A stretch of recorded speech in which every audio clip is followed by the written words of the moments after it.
नमस्कार, मी विशाल परदेशी. या विशेष शोमध्ये आपलं सगळ्यांचं स्वागत. आरक्षणासह नोकर भरती थांबवण्याच्या मागणीला राज्य सरकारने अपेक्षित प्रतिसाद दिलेला नाही आणि त्यामुळे कोल्हापुरातील सकल मराठा समाज आक्रमक झाला आहे. राज्यभरात मराठा समाजाने आंदोलनाचा पवित्रा घेतलेला आहे आणि आता सगळ्यांनीच ठरवलंय आर या पार.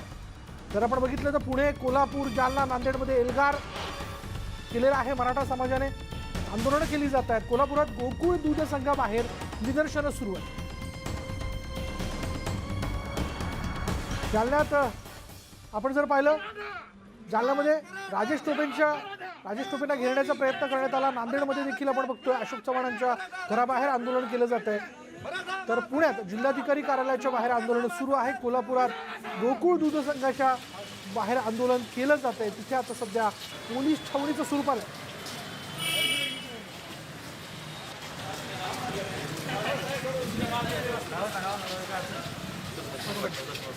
आता आरपारची लढाई सुरू झाली आहे. मराठा आरक्षणासाठी राज्यभरात एल्गार केला जातोय आणि सकल मराठा संघटना जी आहे ती ठिकठिकाणी आंदोलनं करताना दिसते. जालन्यामध्ये आरोग्यमंत्री राजेश टोपेंना घेण्याचा प्रयत्न करण्यात आला.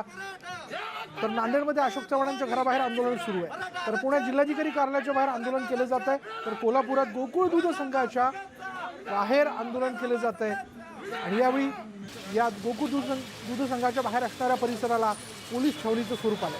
जाऊयात कोल्हापूरमध्ये. संदीप राजगुळकर या क्षणाला आपल्याबरोबर आहेत. संदीप, आरक्षणाच्या मुद्द्याला घेऊन आता पुन्हा एकदा मराठा समाज जो आहे तो आक्रमक झालेला आहे. काय नेमकी माहिती आहे? कोल्हापुरात नेमकं काय घडतंय? सकल मराठा समाजाच्या वतीनं ठिय्या आंदोलन गोकुळच्या प्रवेशद्वारावरच केलं जात आहे. खरं तर टँकर अडवण्याचा इशारा देण्यात आला होता. मात्र आत्ता आपण बघतोय लहान मुलं देखील यामध्ये सहभागी झाले आहेत, भगवे झेंडे हातामध्ये घेऊन. आणि पाठीमागं जर आपण पाहिलं तर मोठा पोलीस बंदोबस्त या ठिकाणी दिसतोय. काय सांगशील तू, का आंदोलनात सहभागी झालास? कारण की आम्हाला आरक्षण मिळालंच पाहिजे. बरं, कितवीला आहेस तू? आता आम्ही 5वीला आहे. बरं, आरक्षण नाही मिळालं तर काय करावं असं वाटतं तुला? आम्ही कोल्हापुरातनं मुंबईला चालत जाणार आणि तिथनं आरक्षण घेणार. अगदी ही आपण बघितली छोट्याची प्रतिक्रिया. सोबतच सकल मराठा समाजाचे पदाधिकारी देखील माझ्यासोबत आहेत. पहिला टप्पा झालेला आहे. आता तुम्ही अडवण्याचा इशारा दिला होता, टँकर पण इथंच रोखलेला आहे. आता काय भूमिका आहे तुमची? इथून पुढे आज ही युद्धाची सुरुवात आहे. आजपासून सर्व ठिकाणी जिथे जिथे दुधाचे संघ आहेत ह्या सगळं सकल मराठा समाजाचे रोखण्यात येणार आहेत. आणि मी तुम्हाला एकच सांगतो की राज्य सरकार हा मराठा समाजाबरोबर खेळतच आहे आणि याचा गंभीर परिणाम या राज्य सरकारला हे होणार. सोमवारी ते याचिका दाखल करणार आहे असं सांगितलं आहे. पण मंगळवारपासून मराठा समाज ह्या राज्य सरकारचं श्राद्ध गाठल्याशिवाय गप बसणार नाही हे आपल्या माध्यमातून. श्राद्ध तर घातलं जाईल, पण मग पुढच्या आंदोलनाचा अजून काय टप्पा असेल? 2 टप्पे झालेले आहेत. पहिलाच सांगतो, आम्ही सांगितलेलं आहे ना की आम्ही आता दूध रोखलेलं आहे. आमचं म्हणणं आहे मंत्रालय असू दे, मातोश्री असू दे, नाही तर वर्षा असू दे, प्रत्येक ठिकाणी जोपर्यंत त्यांना काळा चहा प्यायला होत नाही तोपर्यंत आम्ही गप्प बसणार नाही आहे. ह्या सरकारनं जे काय आता जे काय पोलीस भरतीमध्ये जे मेगा भरती 12,000 पोलिसांची भरती केलेली आहे, आत्तापर्यंत जर बघितलं तर मराठा समाजातले कायम आमचे कॅन्डिडेट हे कायम 70 ते 80% लोक मराठा हे पोलीस भरतीमध्ये कायम होते. आणि आता षड्यंत्र रचून या लोकांनी इतर धर्माच्या लोकांना ट्रेनिंगचे पैसे दिलेले आहे, सरकारी खर्चातनं ट्रेनिंग. आणि आत्ता मराठ्यांना स्टे असतानाच आता हे जे काही पोलीस भरती काढलेलं आहे म्हणजे मराठ्यांना पोलीस भरतीपासून लांब ठेवण्याचं हे षड्यंत्र आहे. हा आरोप आहे सकल मराठा समाजाचा, हा एक आरोप आहे आपण बघतोय. आणि आत्ता आपण बघतोय ह्या आंदोलनकर्त्यांना उचलण्याचा प्रयत्न केला जातोय आणि उचलला जातोयच आपण बघतोय. आणि अशा पद्धतीनं सगळ्या या जे आंदोलनकर्ते आहेत त्यांची धरपकड केली जाते.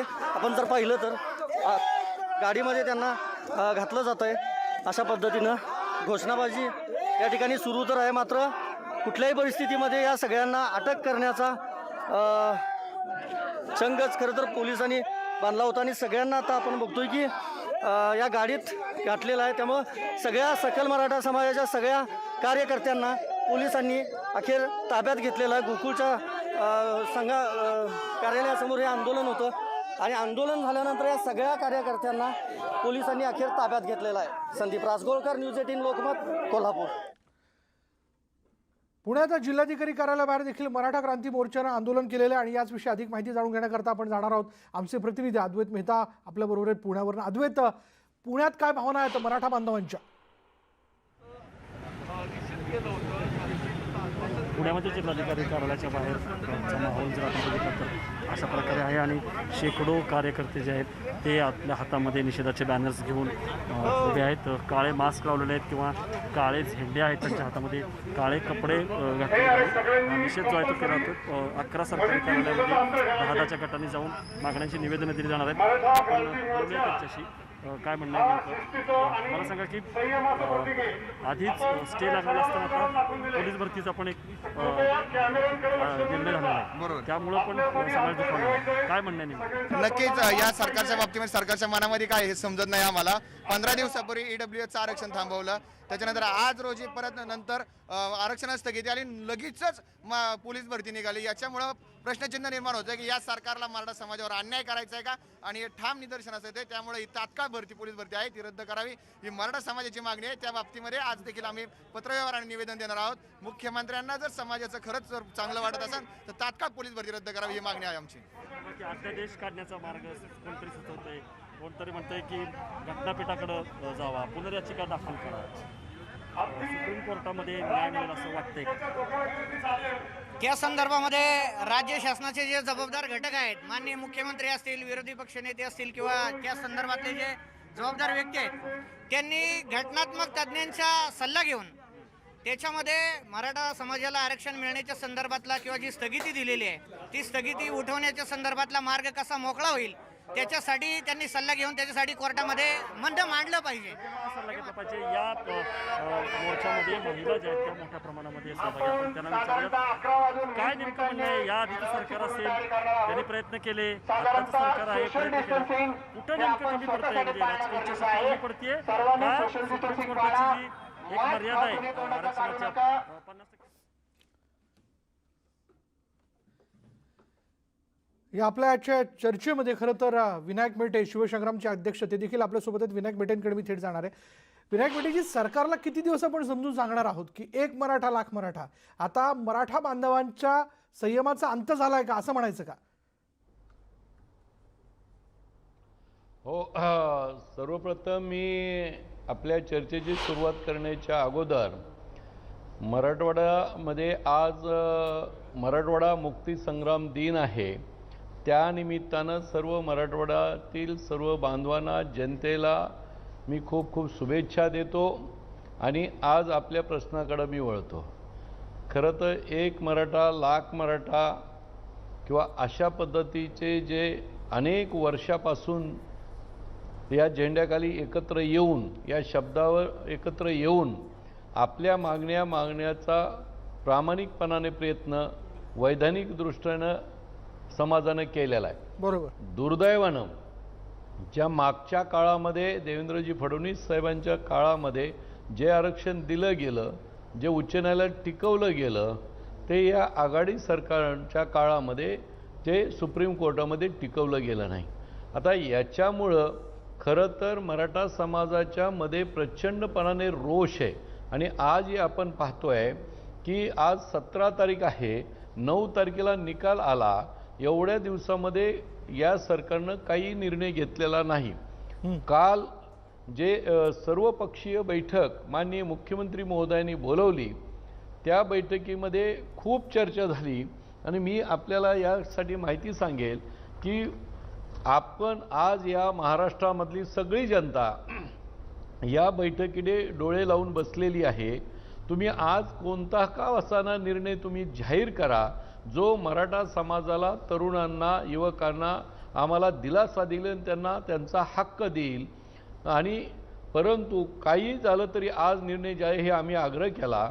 मी आमच्या वतीनं जवळपास हे आपल्याला मी पत्र दाखवतो मुद्दाम, याच्यामध्ये जवळपास तो आपल्याला माहिती 13 मुद्दे, 13 सूचना मी या सरकारला केल्या, 13 सजेशन केले, 13 पर्याय दिलेले आहेत, 13 पर्याय याच्यामध्ये स्पष्टपणे. आणि या प्रत्येकावर मी चर्चा केली आहे आणि त्यांना स्पष्ट सांगितलं की मागच्या काळामध्ये आघाडी सरकारच्या चुकामुळे जरी हे आरक्षणाला स्थगिती आली असेल, पण आता याच्यातून मार्ग काढा, जो वैधानिक मार्ग आहे, कायदेशीर मार्ग आहे, आणि ताबडतोब मराठा समाजाला रिलीफ द्या.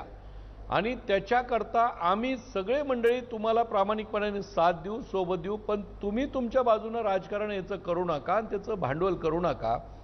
त्यानंतर मग मला सरकारने काय पर्याय तुम्ही सांगा. तर सरकारकडे सध्या पर्याय काही जास्त नाही आहेत. जे वैधानिक आणि कायदेशीर एक आहे, पुनर्विचार याचिका सरकार करू शकत नाही हे त्यांनी सांगितलं. त्यानंतर अध्यादेश आपण काढायला अनेक अडचणी येत आहेत ते सांगितलं. दुसरा कायदा, एक कायदा अस्तित्वाचा असताना त्याचसाठी दुसरा कायदा करू शकत नाही ते त्यांनी सांगितलं. म्हणजे एकच पर्याय त्यांच्याकडे आहे, तो म्हणजे जे माननीय सर्वोच्च न्यायालयाचे मुख्य न्यायमूर्तीकडे ताबडतोब अर्ज करणं, घटनापीठ स्थापन करून त्या घटनापीठाला ही स्थगिती उठवायला लावणं, याच्यासाठी प्रयत्न आपल्याला करावा लागणार आहे. तो मग लवकर करा. मग शासनाने सांगितलं की आम्ही या सोमवार मंगळवारपर्यंत ही अर्ज आम्ही नक्की करू. म्हणजे तोपर्यंत आणि स्थगिती उठवण्यापर्यंत ज्या मुलांचे ॲडमिशन आहेत, ज्या मुलांच्या नोकरीचा प्रश्न निर्माण झालेला आहे किंवा ज्या सारथीचा विषय सगळा, अनेक प्रकल्प बंद झालेले आहेत, अनेकाच्या फीसचा आता अडचण झालेली आहे, असे गुन्हे मागं झालेले नाहीत, बलिदानांना अजून पैसे मिळालेले नाहीत. तो EWSचा 28 जुलैला त्यांनी मराठा समाजाला आरक्षण मिळतं तो त्यांनी रद्द केला, मग तो काढा. असे अनेक विषय जे आहेत ते त्याच्याबद्दल तरी तुम्ही आजच्या आज निर्णय घ्या आणि ते समाजाच्या समोर सांगा, तर समाज कुठंतरी ही होईल. अन्यथा मागच्या देवेंद्रजी फडणवीस साहेबांच्या काळामध्ये जसा समाज रस्त्यावर आला आहे तशा पद्धतीचा समाज रस्त्यावर आल्याशिवाय राहणार नाही. नुसत्या पोकळ गप्पा तुम्ही मारू नका, आश्वासन देऊ नका, ठोसपणाने तुम्ही निर्णय घ्या. त्या आग्रह आम्ही सगळ्यांनी धरल्याच्या नंतर मग माननीय मुख्यमंत्र्यांनी शेवटी जाहीर केलं की या 1-2 दिवसाच्या आत आम्ही या सगळ्या इतर विषयाच्या बद्दल निर्णय घेऊ आणि बाकीचे निर्णय जे आहेत ते आम्ही कोर्टाचा निर्णय एक सोमवार मंगळवारपर्यंत घेऊ. पण दुर्दैवाची बाब अशी आहे की हे एका बाजूला निर्णय घेत असताना कालच मंत्रिमंडळ ठाकरे या आघाडी सरकारनं पोलीस भरतीचा मेगा निर्णय घेतला. म्हणजे स्थगिती एका बाजूला मराठा आरक्षणावर येते आणि दुसऱ्या बाजूला तुम्ही जे 4 मेचा कायदा होता जो कोविडच्यामुळं ज्याच्यामुळं नोकर भरती पूर्ण शासनानं थांबवली होती, त्या कायद्याला बाजूला सारून त्याला अपवादात्मक परिस्थिती म्हणून या पोलिसांची भरती त्यांनी सुरू केलेली आहे. हे चुकीचं आहे. म्हणजे आता भरती केली म्हणून सगळ्या मराठा समाजाच्या व्यतिरिक्त इतर समाजाच्या मुलांची भरती होऊ नये असं आमचं मराठा समाजाचं अजिबात मत नाही. ती भावना आमची कधीच नव्हती. थोडक्यात ही समसमान संधी जी आहे ती मराठा बांधवांना देखील मिळायला पाहिजे भरतीमध्ये असं आपल्याला वाटतं. विनायक मेटेजी बरोबर. मी आणखीन बोलणार आहे आपल्याशी, पण वेळ झाली का ब्रेकची, आणि ब्रेक नंतर मी तुमच्याकडनं जाणून घेण्याचा प्रयत्न करणार आहे की गेल्या सरकारने दिलेलं आरक्षण न्यायालयात का टिकू शकले नाही. पुन्हा एकदा जरा आढावा घेऊयात, जाऊयात, जाणून घेऊयात आणि त्यातले मुद्दे जरा स्पष्ट करूयात. वेळ झाली का ब्रेकची, पहा फक्त न्यूज 18 लोकमत. राज्यभरात सकल मराठा समाज जो आहे तो ठिकठिकाणी आंदोलन करताना दिसतो आरक्षणाच्या मुद्द्याला घेऊन. याचविषयी चर्चा करण्यासाठी आपल्याबरोबर याचिकाकर्ते विनोद पाटील आणि शिवसंग्रामचे अध्यक्ष विनायक मेटे दोघंही आहेत. मी आता ब्रेकनंतर जातोय विनोद पाटील यांच्याकडे. विनोद पाटील, थोडंसं पाठीमागे न्यायचं आहे मला आपल्याला. गेल्या सरकारने दिलेलं आरक्षण कायद्याच्या चौकटीत किंवा कायद्याच्या पातळीवर टिकवण्यात सरकार कुठे कमी पडलं, जो आजचा दिवस पुन्हा एकदा बघावा लागतोय?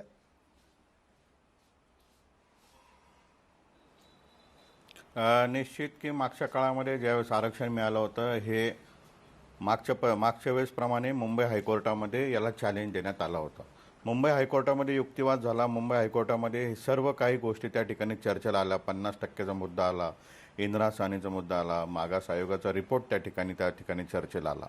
परंतु हे सर्व बघून ज्यावेळेस माननीय उच्च न्यायालयाच्या लक्षात आलं की मराठा आरक्षणाचा मागासपणा सिद्ध झालेला आहे आणि आता यांना आरक्षणापासून वंचित ठेवता येऊ शकत नाही, एक आणीबाणीची परिस्थिती त्या ठिकाणी निर्माण झालेली आहे, एक्स्ट्राऑर्डिनरी सिच्युएशन निर्माण झालेली आहे आणि मुंबई हायकोर्टाने शिक्कामोर्तब केला. त्यानंतर ज्यावेळेस हे प्रकरण सुप्रीम कोर्टामध्ये आलं, सुप्रीम कोर्टामध्ये एक पद्धत असते की फायनल हिअरिंग होईपर्यंत एक इंटरिम ऑर्डर त्या ठिकाणी देता येत असते आणि इंटरिम ऑर्डर 2 वेळेस झाल्या होत्या. दोन्ही वेळेस PGचे ॲडमिशन त्या ठिकाणी माननीय सर्वोच्च न्यायालयाने नाकारले होते. तर 27 फेब्रुवारी रोजी ज्यावेळेस माझ्या वतीने समाजाच्या वतीने 5 न्यायमूर्तींची मागणी करण्यात आली होती त्यावेळेस पार्श्वभूमी हीच होती की EWS प्रकरण देखील 5 न्यायमूर्तींकडे चाललं आहे, आंध्राचंही गेलं आहे, तामिळनाडूचंही प्रलंबित आहे, तर मराठा आरक्षण देखील त्या ठिकाणी जावं. व प्रत्येक आरक्षणाचा एक दुसऱ्यावर इफेक्ट होणार आहे. हेही 50% मर्यादा आहे, तेही 50% मर्यादा आहे, तेही 50% मर्यादा आहे, तेही 50% मर्यादा आहे.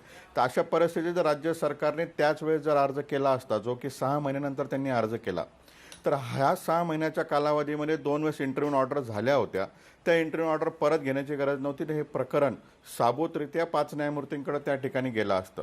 राज्य सरकारची मराठा आरक्षण टिकवण्याची इच्छाशक्ती नव्हती असं मी कधीच म्हणणार नाही, परंतु त्या ठिकाणी एक प्लान जो लागतो, की कुठलीही न्यायालयीन लढाई लढत असताना एक मोठा प्लान त्या ठिकाणी लागतो, की कोणत्या दिवशी काय मूव केलं पाहिजे, कोणते लॉयर त्या ठिकाणी उभं केले पाहिजे, कोणाची फेस व्हॅल्यू आहे, काय युक्तिवाद केला पाहिजे, असा प्लान राज्य सरकारकडं आज देखील तयार नाही आहे असं माझं स्पष्टपणे म्हणणं आहे. त्याचं कारण असं आहे की न्यायालयामध्ये एखादी गोष्ट घडली तर त्या गोष्टीला विरोधकांच्या वतीने एखादा कायदेशीर हल्ला झाला तर त्याला उत्तर कशा पद्धतीने द्यायचं, एखादी गोष्ट त्या ठिकाणी समोर आली तर त्याला बायपास कसं करायचं, ही सगळी रणनीती न्यायालयामध्ये असते. कारण न्यायालयामध्ये संपूर्ण राज्याचा मराठा समाजाचा विषय त्या ठिकाणी होता, परंतु तारीख आली आणि त्या तारखेला फक्त हजर राहायचं एवढंच काम या ठिकाणी सरकारच्या वतीने करण्यात आलेलं आहे. जे काही वेगळ्या वेगळ्या पद्धतीने करावं लागतं ते काही या सरकारने केलेलं नाही. मी सरकारवर आरोप करत नाही, परंतु मी वारंवार सरकारला सांगितलं की आपण गंभीर नाही. ज्यावेळेस माझ्यासारखा सामान्य माणूस सांगायचा आपण गंभीर नाही, तर त्यांना वाटायचं की हे आमच्यावर आरोप करताय, पण आम्ही पॉईंट आऊट करायचो. आणि या सरकारकडनं माझ्यासारख्याला जास्त अपेक्षा याच्यामध्ये अशी होती की याच्यामध्ये दिग्गज मराठा नेते आता सत्तेमध्ये आलेले आहेत, ज्यांच्याकडे अनेक संस्था आहेत, ज्यांना वकील कळतो, ज्यांना न्यायालय कळतो, ज्यांनी वैयक्तिक प्रकरणं न्यायालयामधून नील करून घेतलेली आहे, असे सर्व नेते असताना देखील मराठा आरक्षणाच्या बाबत हे गांभीर्य यांच्यामध्ये नव्हतं. त्यामुळे मराठा आरक्षणाला स्थगिती त्या ठिकाणी मिळालेली आहे. आजही 4-5 दिवस झालेले न्यायालयाचा निर्णय येऊन अद्यापही जो काही पर्याय, एकच पर्याय आता आमच्या समोर आहे की 5 न्यायमूर्तींच्या खंडपीठाकडे विनंती करायची आणि स्थगिती त्या ठिकाणी उठवायची. ते देखील आजपर्यंत झालेलं नाही. मला विनायक मेटेंकडे जायचं. विनायक मेटेंचे काही मुद्दे आपण सरकारला सुचवलेले आपल्या पत्रांच्या माध्यमातून, काय वाटतं यापुढे आपण जी अपेक्षा ठेवताय सरकारकडनं की जे जलद गतीने व्हायला पाहिजे, त्या जलद गतीने त्यांच्याकडनं तरी प्रतिसाद मिळतोय का? नाही, जलद गतीनं प्रतिसाद मिळत नाही आहे, म्हणूनच खरी अडचण झालेली आहे की सरकारमध्ये पूर्णपणे गोंधळ आहे. आणि ते गोंधळ तो असा आहे की इथं एक तर 3 पक्षाचं सरकार आहे, या तिघांचं एकमत लवकर होत नाही. आणि त्याच्यानंतर वकील मंडळी आहेत, मग मुंबईमधले वकील आहेत, सरकारचे वकील आहेत आणि नंतर दिल्लीचे वकील आहेत. ह्या सगळ्याचा ताळमेळ यांना घालणं आणखीन जमत नाही आहे. दुसरं, प्रत्येकाची मतं वेगवेगळी आहेत. निश्चितपणाने याच्यामध्ये काय केलं गेलं पाहिजे हे ठोसपणानं पुढं कोणी सांगत नाही, येत नाही. आणि म्हणून मग आम्ही जी टीका टिप्पणी त्यांच्यामध्ये करतो आहे की यांच्यामध्ये सगळ्यात मोठी आजची परिस्थिती जी ओढवलेली आहे ते समन्वयाचा अभाव आणि राजकीय इच्छाशक्ती, या 2 गोष्टीचा अभाव असल्यामुळं आज मराठा समाजावर ही परिस्थिती ओलांडली. आता मी आपल्याला माहितीसाठी सांगतो की मगाशी मी सांगितलं की 13 सजेशन मी त्यांना दिले गेले. त्या 13 मधले बऱ्याचशा गोष्टी ज्या आहेत ती ताबडतोब करण्यासारख्या आहेत, त्याला काही अडचण नाही. आता मुलांच्या ॲडमिशनचा साधी गोष्ट आहे की आम्ही जे तामिळनाडू सरकार जे करतं आहे की तामिळनाडू काय करतं आहे की जेवढं आरक्षण आहे त्या आरक्षणाच्या जागा तेवढ्या करतात. समजा 100 जागा असतील आणि त्यातल्या 13 जागा मराठा समाजाच्या काय आरक्षणाला रिझर्व असतील, आता त्याच्यावर स्थगिती आली, तर आपण शासनानं काय करायला पाहिजे की 113 जागाची परवानगी सर्वोच्च निर्णय घ्यायचा कॅबिनेटनं आणि तो सर्वोच्च न्यायालयामध्ये परमिशन मागायची आणि त्या 13 जागा मराठा समाजाच्या ज्या आरक्षणामध्ये होती त्या त्यांच्यासाठी देऊन टाकायच्या मुलांना आणि त्याची फीस हे त्वरित करता येण्यासारखं आहे. बरोबर विनायक मेटेजी. हां, मी अधिक बोलणार आहे या मुद्द्याला घेऊन. आपण पुन्हा एकदा चर्चा करू ब्रेक नंतर. वेळ झाली का ब्रेकची? ब्रेक घेऊयात. पहा फक्त न्यूज 18 लोकमत. मराठा आरक्षणाबद्दल राज्यभर सगळीकडे चर्चा सुरू आहे आणि याच विषयावर बोलण्यासाठी आपल्यासोबत विधानसभेचे विरोधी पक्षनेते देवेंद्र फडणवीस आहेत. त्यांच्याशी आपण जाणून घेऊयात की त्यांचं या सगळ्या विषयाबद्दलचं काय मत आहे, कायदेशीर मार्ग आपल्याला कुठला उपलब्ध आहे आणि यावेळी सरकारनं काय केलं पाहिजे. काल एक सर्वपक्षीय बैठक देखील झाली तुमची, त्यात तुम्ही खूप चर्चा केली, काय काय ऑप्शन्स असतील राज्यासमोर हे देखील सांगितलं. थोडं विस्ताराने सांगा की कशा पद्धतीने ह्या आरक्षणाचा प्रश्न आपण सोडवला पाहिजे. आणि मुळातच काल ज्यावेळी ही बैठक झाली तर या बैठकीत आम्ही सरकारलाच विचारलं की सरकारने ज्या काही बैठका घेतल्या, ॲडव्होकेट जनरल होते, माजी ॲडव्होकेट जनरल थोरात साहेब जे या सगळ्या लिगल टीमचे प्रमुख आहेत ते होते, तर नेमकं तुमचं मत काय आहे हे सांगा. त्यावेळेस थोरात साहेबांनी सांगितलं की आम्ही सरकारमध्ये बऱ्याच बैठका घेतल्या, 3 ऑप्शन्सचा आम्ही विचार केला. पहिलं ऑप्शन ऑर्डिनन्स काढणं, दुसरं ऑप्शन रिव्ह्यू पिटिशन दाखल करणं आणि तिसरं ऑप्शन की माननीय सरन्यायाधीशांकडे जायचं आणि त्यांना घटनापीठ क्रिएट करायला लावायचं आणि घटनापीठासमोर जाऊन हा स्टे तुम्ही काढा आणि सुनावणी करा अशी विनंती करणं. आणि मग त्यांनी सांगितलं की सरकारमध्ये या सगळ्या बैठका झाल्यावर सरकार या मताला पोचलं आहे की अध्यादेश काढता येत नाही कारण कायदा अस्तित्वात आहे. रिव्ह्यू पिटिशन कदाचित त्याच पीठापुढे जात असल्यामुळे ती आपल्याकरता योग्य ठरणार नाही आणि म्हणून आता सरन्यायाधीशांकडे जाऊन त्यांना विनंती करायची आणि तात्काळ घटनापीठ तयार करून घ्यायचं आणि त्याच्या पुढे जायचं, अशा प्रकारचं ऑप्शन आम्हाला योग्य वाटतंय. आम्ही त्या ठिकाणी भूमिका घेतली की आम्ही सरकारच्या पाठीशी आहोत आणि कायदे तज्ज्ञांना जे ऑप्शन योग्य वाटतंय त्या ऑप्शनला आमची देखील हरकत नाही, फक्त हे तात्काळ झालं पाहिजे, याच्यामध्ये वेळ घालवता कामा नये. 2 गोष्टी यात महत्त्वाच्या वाटतात की बघा, एक तर अगदी बोटावर मोजण्या इतके कायदे 3 किंवा 4 हे उच्च न्यायालयाने वैध ठरवले आहेत. बाकी सगळ्या राज्यांचे कायदे उच्च न्यायालयाने अवैध ठरवलेले आहेत आणि या कायद्यांना जे उच्च न्यायालयाने वैध ठरवले आहेत असे जवळजवळ सगळे कायदे आता वेगवेगळ्या प्रकारे घटनापीठाकडे गेले आहेत. फक्त त्या कुठल्याही कायद्याला स्थगिती मिळाली नाही, आपल्याकडे स्थगिती मिळाली आहे.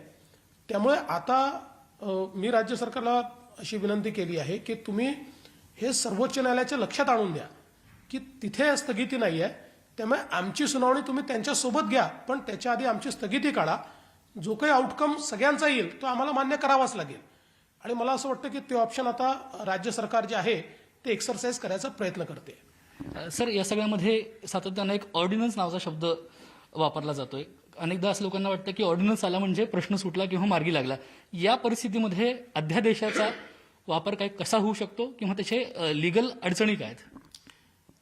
ऑर्डिनन्स किंवा वटहुकूम किंवा अध्यादेश या तिन्ही एकच टर्म आहे.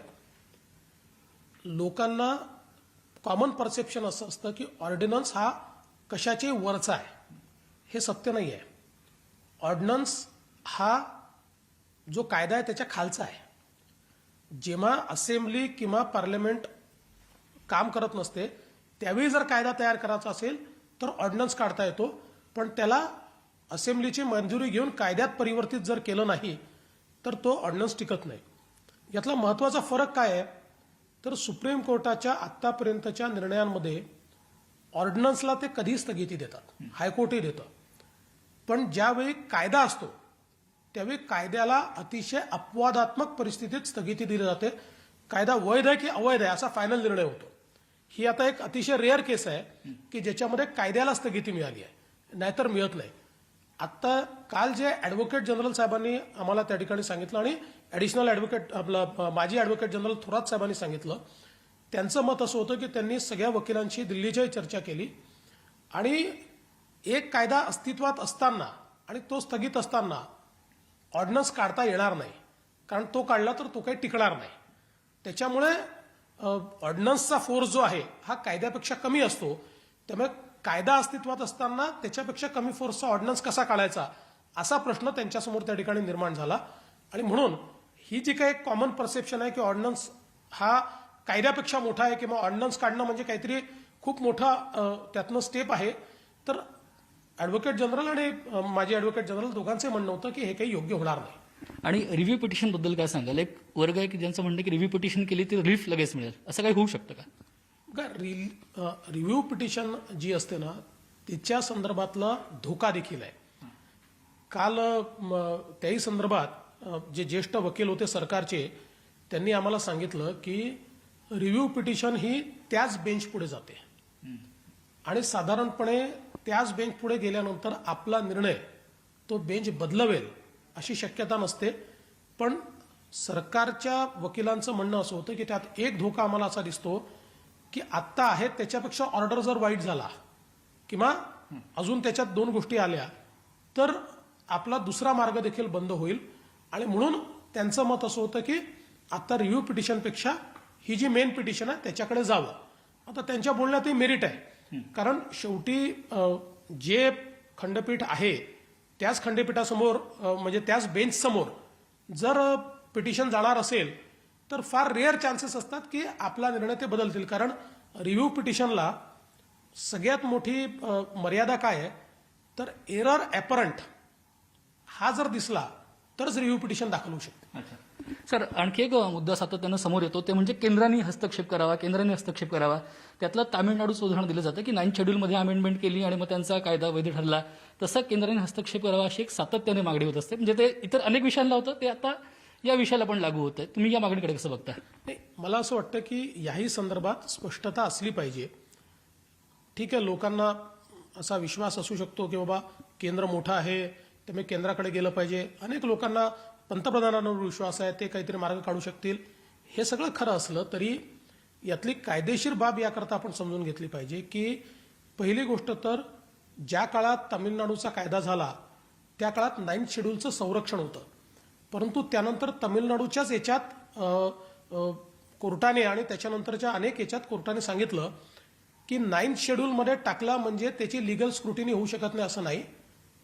तो जर बेसिक स्ट्रक्चरला व्हायोलेट करतोय असा प्रश्न निर्माण झाला तर त्याची स्क्रुटिनी होऊ शकते आणि त्यानुसारच तामिळनाडूसहित सगळ्यांची स्क्रुटिनी सुरू झाली. त्यामुळे आता 9th शेड्यूलचा मार्ग जो आहे तो काही ओपन राहिलेला नाही. त्याच्यासोबत महत्त्वाचा विषय काय आहे तर केंद्र सरकार आता आपला कायदा जो काही रेफर झालाय त्यातला एक महत्त्वाचा विषय काय 50% वर दिलेलं रिझर्वेशन वैध आहे की अवैध आहे. आणि ते वैध असलं समजा तर ते वैध ठरवण्याकरता जे सर्कमस्टान्सेस आहेत ते एक्झिस्ट करतात की नाही. आता केंद्र सरकारनेही 50% वर जाऊन 10% EWSचं आरक्षण दिलं. आता हे 10% आरक्षणही याच मुद्द्यावर चॅलेंज झालं की ते सर्कमस्टान्सेस आहेत की नाही आणि असं देता येतं की नाही, किंवा इंदिरा साहनीच्या केसने 50% वर जाण्याकरता जे काही निकष दिले आहेत त्या निकषात ते बसतं की नाही, आणि त्याच्यावर ते घटनापीठाकडे गेलं. त्यामुळे आता त्यांनी 50% वर दिलेलं 10% घटनापीठाकडे गेलं, आपण 50% वर दिलेलं घटनापीठाकडे गेलं. आता केंद्रासमोर कायदा करायचा ऑप्शन कुठे राहतो? आता केंद्रासमोर ऑप्शन नाही आहे. म्हणजे अगदी आपण जाऊन सगळ्या राज्यांनी मिळून सांगितलं की आमच्याकरता कायदा करा, तरी आता केंद्र कायदा करू शकत नाही, कारण ऑलरेडी केंद्राने केलेला कायदा हा घटनापीठाकडे गेलाय. त्यामुळे केंद्राचं ऑप्शन जे आहे हे ऑप्शन कायदेशीररित्या ओपन आहे असं मला वाटत नाही. सर, 2 प्रश्न आता विचारतो. एक पहिला प्रश्न असा आहे की तुम्ही देखील म्हणालात की हा निकाल निश्चितपणे धक्कादायक आहे. सरकारकडून सांगितलं जातं सातत्यानं, राजकारणाचा विषय नाही, पण सरकारकडून सांगितलं जातं की तुमच्या वेळचे वकील आणि तुमच्या वेळच्याच आर्ग्युमेंट तिथं सुप्रीम कोर्टात केल्या गेल्या तरी पण स्थगिती मिळाली. असं आहे, मी कुठल्या वकिलांना दोष देणार नाही. चांगले वकील सगळे उपस्थित होते त्या ठिकाणी. म्हणजे आमच्या काळातले जे टीम आहेत ती टीम आणि ॲडिशनल अजून 2 वकील त्याच्यामध्ये पिटिशनरकडनं त्या ठिकाणी त्यांनी देखील आर्ग्युमेंट केलेलं आहे. त्यामुळे प्रश्न तो नाही आहे. प्रश्न एवढाच आहे की या सगळ्या याच्यात मला असं वाटतं की एक अँटिसिपेशन कदाचित आपण करू शकलो नाही. जी पिटिशन होती ती लार्जर बेंचकडे दाखल करा अशी होती. त्याच पिटिशनमध्ये ज्यावेळी हा विषय त्या इतर याचिकाकर्त्यांकडनं म्हणजे जे याला विरोध करतात त्यांच्याकडनं झाला की आम्हाला तुम्ही या ठिकाणी स्थगिती द्या किंवा इंट्रीम ऑर्डर द्या, त्यावेळी मला असं वाटतं की हे कोर्टाच्या लक्षात आपण आणून देऊ शकलो नाही, किंवा तिथली काय परिस्थिती असेल, म्हणजे मी काही पुन्हा कुठल्या वकिलांवर कमेंट करणार नाही की बाबा ही केवळ पिटिशन जी आहे ही घटनापीठाकडे जाण्याची पिटिशन आहे. इंट्रीम रिलीफच्या संदर्भात जर काही विषय असेल तर जी रेग्युलर पिटिशन चाललेली आहे त्या पिटिशनमध्ये त्याचा विचार होऊ शकतो, जी 1 तारखेला होती आणि नंतर पुढे गेली या पिटिशनमुळे. त्यामुळे मेरिटवर आता विचार फक्त घटनापीठाचा होऊ शकतो, इतर गोष्टींमध्ये मेरिटचा विचार होऊ शकत नाही. असा विषय कदाचित त्या ठिकाणी येऊ शकला नाही, किंवा मांडला असेल तरी तो कोर्टाने विचारात घेतलेला नाही. कारण मी पुन्हा सांगतो की साधारणपणे अतिशय अपवादात्मक परिस्थितीत असं घडलेलं आहे की कोर्टाने कायद्याला स्टे दिला आहे. ऑर्डिनन्सला स्टे येतो, कायद्याला स्टे कोर्ट कधी देत नाही, त्याच्यावर फायनल निर्णयच कोर्ट देतं. आणि यापूर्वीही जेव्हा आमचं सरकार होतं आणि ही केस कोर्टात सुप्रीम कोर्टमध्ये गेली, रंजन गोगोई साहेब चीफ जस्टिस समोर गेली, तर चीफ जस्टिस साहेबांसमोर आम्ही मांडलं आणि चीफ जस्टिस साहेबांनी स्पष्टपणे सांगितलं त्यावेळी की आम्ही स्थगिती देणार नाही, जे काय ते फायनल हिअरिंग याच्यात होईल. त्याच्यामुळे आहे हे तसं मला असं वाटतं अपवादात्मक आणि धक्कादायक अशा प्रकारचंच आहे. तुम्ही काल 2 गोष्टींचा उल्लेख केला. जोपर्यंत ही कायदेशीर गोष्ट दूर होत नाही तोपर्यंत, एक म्हणजे सारथीचा आणि दुसरा म्हणजे राजश्री शाहू स्कॉलरशिपचा. पण राज्य सरकारचं असं म्हणणं की आम्ही काय त्याच्यात दुर्लक्ष केलेलं नाहीये, जेवढं लक्ष द्यायला पाहिजे तेवढं देतं. ही वस्तुस्थिती आहे का, आणि तो जो त्याच्यामुळे लाभ मिळण्याची शक्यता आहे ती कमी होते का या सगळ्या गोष्टीमुळे? मुळात माझं स्पष्ट मत आहे की या सरकारने सारथी किल केलं, आणि हे मी म्हणतो असं नाही आहे. आपण बघितलं असेल मागे छत्रपती संभाजीराजांनी त्या संदर्भात एक आंदोलन केलं, वेगवेगळ्या मराठा संघटनांनी आंदोलन केलं, आणि ते किल करण्याच्या पाठीमागचं एकमेव कारण की आमच्या काळात ही संस्था तयार झाली. आता प्रेशर आल्यानंतर मग आम्ही ती नीट करू वगैरे सगळं सांगितलं, पण त्यातल्या स्कॉलरशिप दिलेल्या नाहीत. आज मराठा समाजाच्या तरुणांना तरुणींना त्यातनं इतके वेगवेगळे ॲव्हेन्यूज आपण ओपन केले होते.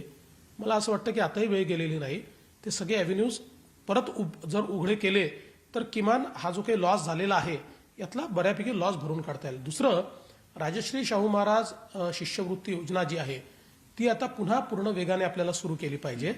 कारण आता जर आरक्षण मिळालं नाही तर डीम युनिव्हर्सिटी, खाजगी विद्यापीठं किंवा खाजगी संस्थांमध्ये जावं लागेल. आता याच्यामध्ये गेल्यानंतर तिथली फी कशी भरणार आहे हा जो गरीब आहे, त्यामुळे तो देखील आपल्याला एक विचार करावा लागेल. तिसरी एक गोष्ट मी त्यांच्या लक्षात अशी आणून दिली की जे 10% आरक्षण EWSचं आहे ते आपण एक त्या ठिकाणी बंद केलं, कारण दुसरं आरक्षण असेल तर ते आरक्षण देता येत नाही असं सरकारने त्या ठिकाणी सांगून ते बंद केलं. आता हे दुसरं आरक्षण कोर्टाने आता स्थगित केलं आहे. ते स्थगित असल्यामुळे ऑटोमॅटिकली हे आरक्षण देखील मराठा समाजाकरता आता त्या ठिकाणी खुलं होऊ शकतं. ते त्या संदर्भात कायदेशीर निर्णय केला पाहिजे, त्यात कोर्टात जायची गरज नाही आहे.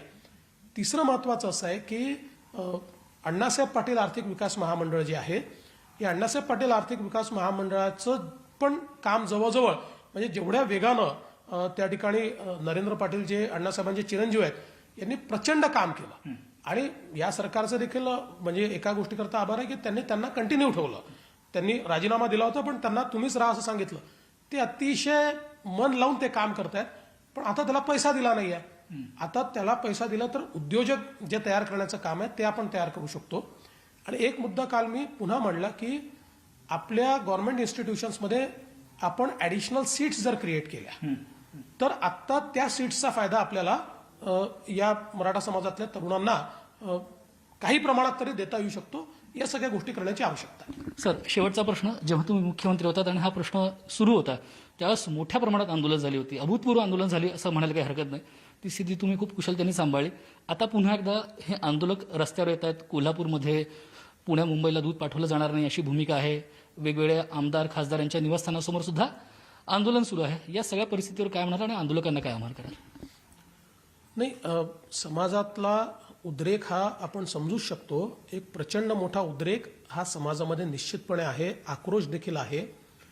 परंतु ज्या प्रकारची आंदोलनं मागच्या काळात आपण बघितली, नंतरच्या काळात ती थोडी हिंसक देखील झाली. सुरुवातीला अतिशय शांत मोर्चे त्या ठिकाणी निघाले, म्हणजे तसे मोर्चे तर देशाच्या जगाच्या इतिहासात निघाले नाही. पण नंतर हळूहळू ती व्हायलंट होत गेली, त्यात खूप वेगवेगळ्या गोष्टी झाल्या, त्यातनं तरुणांचं देखील नुकसान झालं. त्या स्थितीकडे आता आपण जाणं योग्य नाही. महाराष्ट्रात शांतताच ठेवली पाहिजे. कायदेशीरदृष्ट्या यातनं कसा मार्ग काढता येईल त्याकरता सरकारने वेगाने पुढाकार घ्यावा. आम्ही देखील त्याला पाठिंबा देऊ. आपण सगळे मिळून प्रयत्न करू की कितीही उद्रेक असला तरी शांतता भंग होणार नाही. धन्यवाद सर, आपल्या सविस्तर प्रतिक्रियेबद्दल. तुम्ही याचं विश्लेषण केलं आणि काय मार्ग आहे ते देखील सांगितलं. धन्यवाद. तर हे होते देवेंद्र फडणवीस. मराठा आरक्षणाबद्दलची त्यांची मतं त्यांनी मनमोकळेपणाने आपल्यासमोर मांडलेली आहेत.